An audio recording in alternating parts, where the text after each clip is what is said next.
Hello, everybody. Well, as you probably know by now, we are making our way through Mark's Gospel. This coming Sunday, Dave's going to be speaking from Mark chapter 2. So if you haven't read that yet, perhaps during the days that remain before Sunday, you could spend some time just having a look at and reading Mark chapter 2. We're going to make our way all the way through the book over the next weeks and months. But what I wanted to do today is what I wasn't really able to do on Sunday at Letton Hall, which is just to kind of do a bit of an introduction to Mark's Gospel. So we're kind of coming at this a chapter in, but I thought it'd be helpful to have some background and understanding of the Gospel, who wrote it and what it was written for. So the writer of the Gospel is very likely to be John Mark, who we see in the Bible. We see him in Acts. His mother's home was a meeting place for the early church, and we see also that he went on mission trips with Paul and Barnabas, and we see from some of Peter's letters that he was also with Peter in Rome towards the end of Peter's life there to help and support him.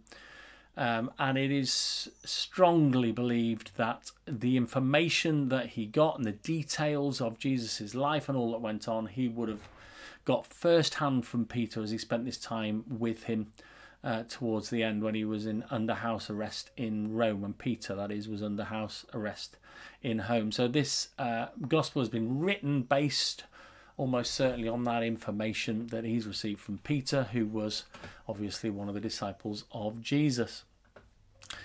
We until last week had been looking at Acts chapter 2, and I just want to read 3 verses from Acts chapter 2, which are from Peter's sermon, verses 22 to 24, but give a great summary of Mark's gospel, if you like. So Peter says this: "Fellow Israelites, listen to this. Jesus of Nazareth was a man accredited by God to you by miracles, wonders, and signs, which God did among you through him, as you yourselves know. This man was handed over to you by God's deliberate plan and foreknowledge, and you, with the help of wicked men, put him to death by nailing him to the cross. But God raised him from the dead, freeing him from the agony of death, because it was impossible for death to keep its hold on him."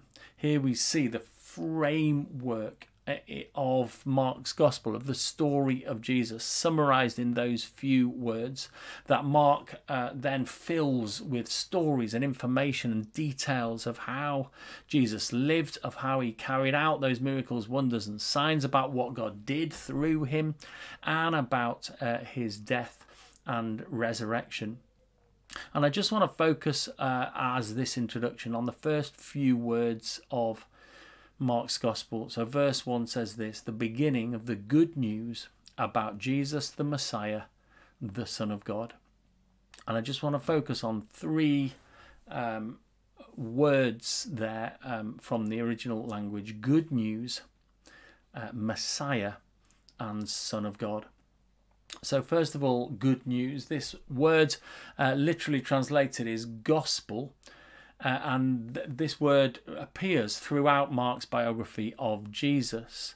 But the word in its original context in that first century, it was about a proclamation of the new, often used like for news of victory from war. So the nation has been at war, the victory's been won.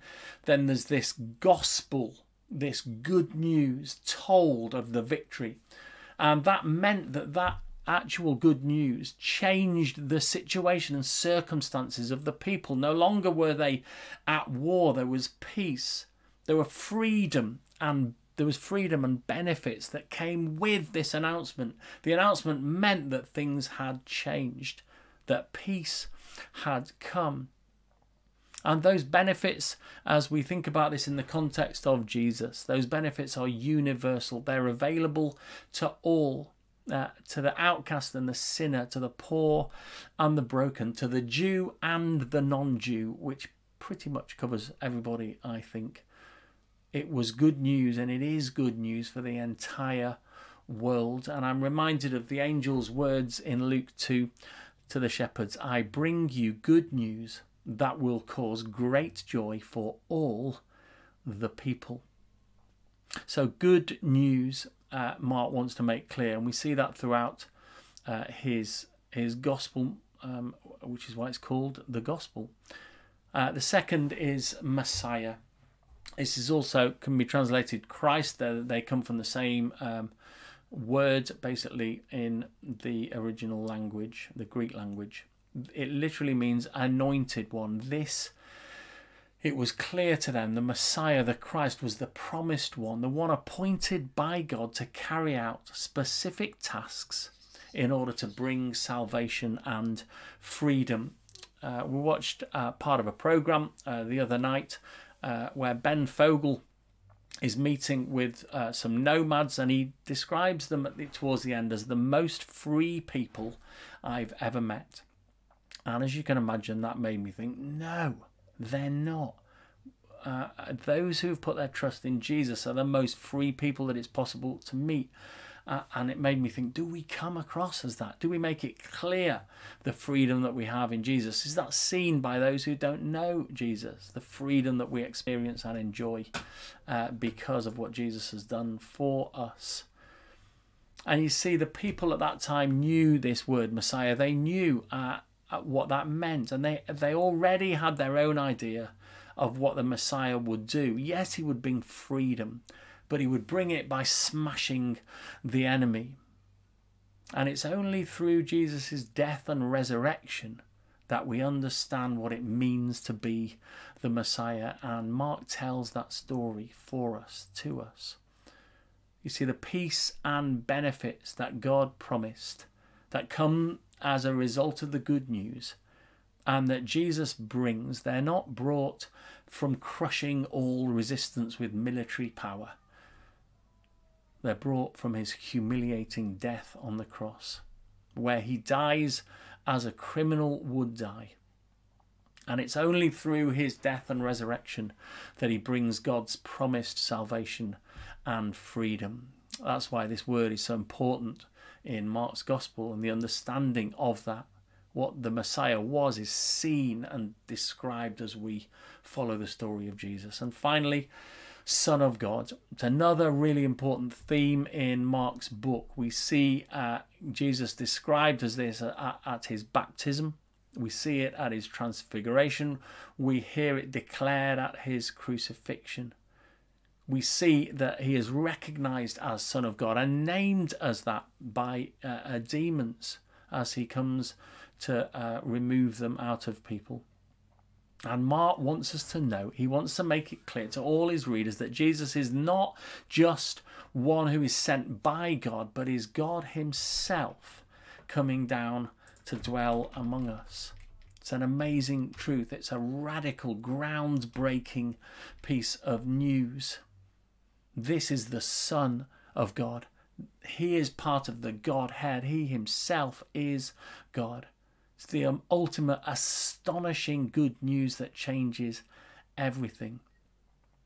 Only God could put right all that we had made wrong, and he does it himself in the person of Jesus. So that's kind of a really helpful look just from that first verse, helpful for us to understand what Mark is trying to say. He then tells the story from that point on of what it means, what the good news is of who the Messiah is, of who the Son of God is.